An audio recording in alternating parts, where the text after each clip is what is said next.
Ирина Цветкова, адвокат, основатель сервиса «Платформа». Окончила факультет международного частного права МГИМО. Получила степень магистра права в City University of London. В декабре 2016 года запустила первый в России сервис по финансированию судебных процессов «Платформа», который помогает истцам найти финансирование для крупных коммерческих споров, а инвесторам получать прибыль в результате инвестирования в судебные процессы. Добрый день, меня зовут Марат Кашин, я ведущий радиостанции «Коммерсант ФМ». Это разговоры о бизнесе, и сегодня поговорим о таком новом для России инструменте для инвестиций, как финансирование судебных процессов. Узнаем, что это такое и есть ли перспективы у него в нашей стране. И сегодня моя собеседница, основательница первого в России проекта для поиска таких инвесторов, платформа онлайн, Ирина Цветкова. Ирина, здравствуйте. Здравствуйте, Марат. Расскажите тогда, пожалуйста, что это такое судебное финансирование и давно ли оно в России развивается? Если кратко, то судебное финансирование – это услуга, при которой третья сторона, инвестор, предоставляет финансирование инвестиций истцу взамен на процент от присужденной истцу компенсации. Другими словами, третья сторона, не связанная со сторонами спора, берет на себя все расходы или часть расходов по судебному процессу, и в случае победы истца в суде берет себе часть присужденной истцу компенсации. И важный фактор судебного финансирования – то, что такие инвестиции, как правило, являются невозвратными, то есть в случае, если истец проигрывает в суде, то инвестиции не возвращаются. Наверное, это и есть главное преимущество судебного финансирования, то есть отсутствие для истцов каких-либо затрат или рисков, связанных с судебным процессом и с привлечением инвестора. Пока совсем мало публикаций в СМИ, в интернете на эту тему, но везде я заметил, некой точкой старта, началом развития судебного финансирования называют запуск вашей платформы. Расскажите, как вам это пришло в голову и оправдывает ли проект ожидания? Спасибо, очень приятно. На самом деле никакой велосипед мы не изобретали. Когда я училась в Лондоне в магистратуре, судебному финансированию было отдано достаточно много внимания на курсе. Его расценивали именно как доступ к правосудию. И про это наравне с гонораром успеха и с альтернативными способами разрешения споров преподаватели очень много уделяли внимания, и, соответственно, не обратить на это внимание было просто невозможно. Когда я начала немножко вникать, что же происходит у нас в России, поняла, что, в общем, ничего не происходит. Я даже не нашла, по-моему, ни одной статьи на русском языке про то, что такое судебное финансирование. При этом, так как у нас нет никаких законодательных ограничений или запрещений в этой области, я подумала, почему мы не могли бы развить здесь все то же самое, что так пользуются таким спросом и таким вниманием на Западе. Какие шансы, как мы здесь оцениваем? Я думаю, что говорят за нас, наверное, дела и количество заявок, которые к нам поступают ежедневно, и как от физических, так и от юридических лиц. Поэтому, да, проект оправдывает мои ожидания, и, в общем, наверное, даже более того, что мы могли ожидать в начале, когда только запускали. Тогда давайте более предметно поговорим на эту тему. Кто, как правило, становится судебным инвестором? Это частные лица или организации? И как они решают, куда вложить свои деньги? И вообще, в принципе, любой ли процесс может стать объектом судебного финансирования? Да, хороший вопрос, потому как на Западе судебными инвесторами являются профессиональные фонды. Некоторые из них уже вышли на IPO, в общем, котируются на лондонских, австралийских биржах, и их капитализация превышает несколько миллиардов долларов. У нас пока что эти инвесторы – это только так называемые Net High Worth Profile Individuals, то есть индивидуальные бизнесы, индивидуальные предприниматели или владеющие бизнесами, там, акционеры и так далее, которые вкладывают свободные средства, свободный капитал, в том числе и в финансирование судебных процессов, как некий альтернативный инструмент вложений инвестиций. Так как он считается достаточно доходным, высокодоходным даже, я бы сказала, то есть выше 30% годовых по западным и нашим оценкам составляют такие инвестиции, то, соответственно, он привлекает и частных лиц, и надеюсь, что в будущем и в перспективе Россию ждет такой же бум, такое же развитие, и мы получим и увидим профессиональные фонды, которые будут способны финансировать большие международные процессы.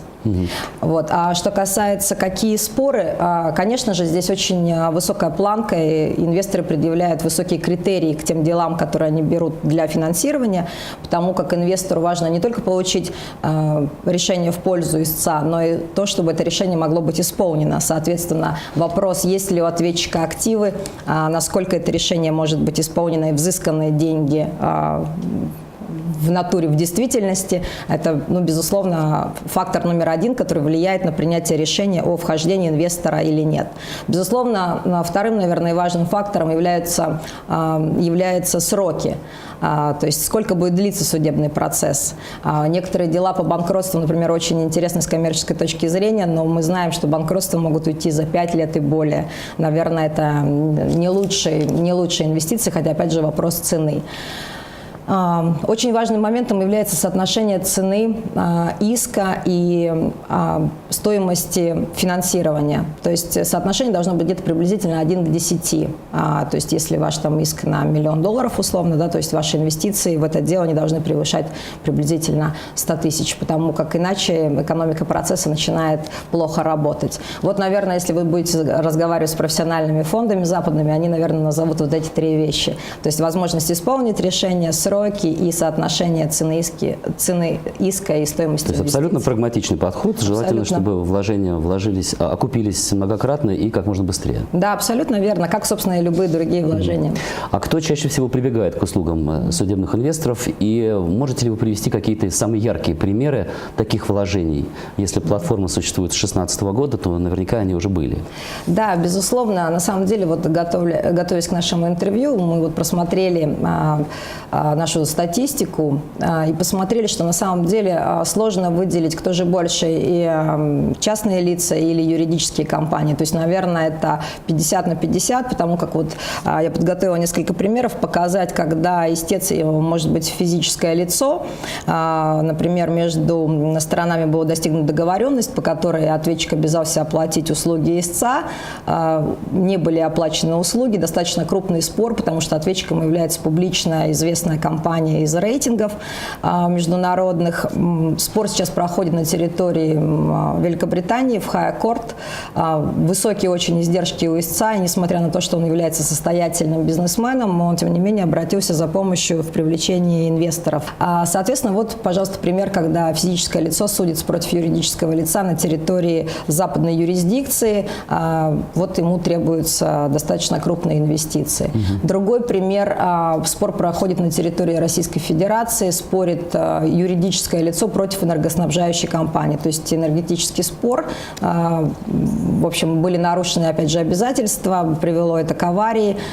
Истец взыскивает убытки.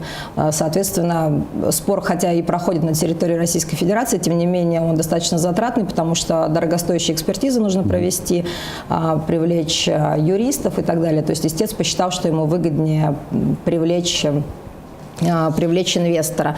И третий такой наглядный пример, который из тех дел, которые мы рассматриваем сейчас, это дело о взыскании убытков и привлечении к субсидиарной ответственности контролирующих лиц в деле о банкротстве.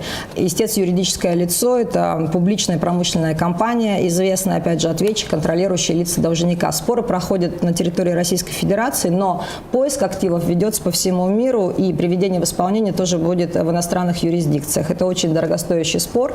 И несмотря на то, что компания является, в общем, и публичной, и самостоятельной, но, тем не менее, она решила привлечь тоже инвестиции, дабы не, так сказать, не ухудшать свой баланс такими долгоиграющими спорами.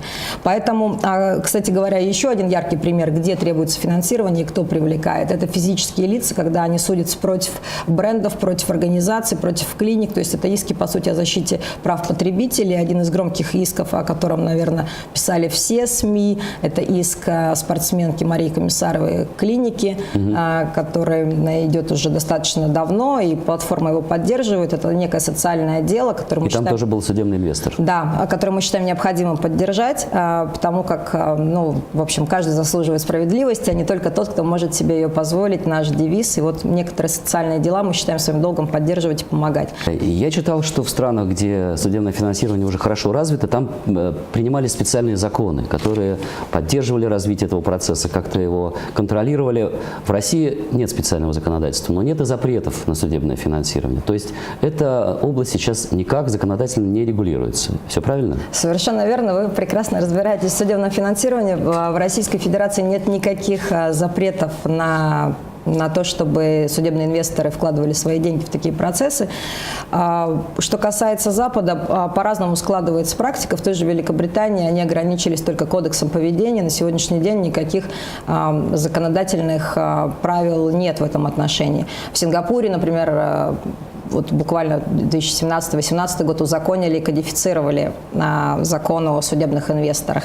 Как пойдет Россия, по какому пути, пока неизвестно. На самом деле мы эту тему поднимали на прошлом питерском юридическом форуме, в юридическом сообществе, поднимали ее недавно на площадке «Деловой России», привлекали судейское сообщество, адвокатское, юридическое. И, в общем, мнения разделились по этому поводу. Надо ли России законодательно регулировать эту область или все-таки достаточно тех законов и тех правил, которые есть на сегодняшний день. По какому пути пойдет Россия, покажет время. Пока работаем, потому как никаких ограничений в этом плане абсолютно нет. Ирина, ну и подводя некий итог нашему разговору, каковы перспективы развития судебного финансирования в России, на ваш взгляд? И все же нужны вот эти самые специальные законы? Или задача государства не мешать развиваться этому процессу самостоятельно в рыночных условиях?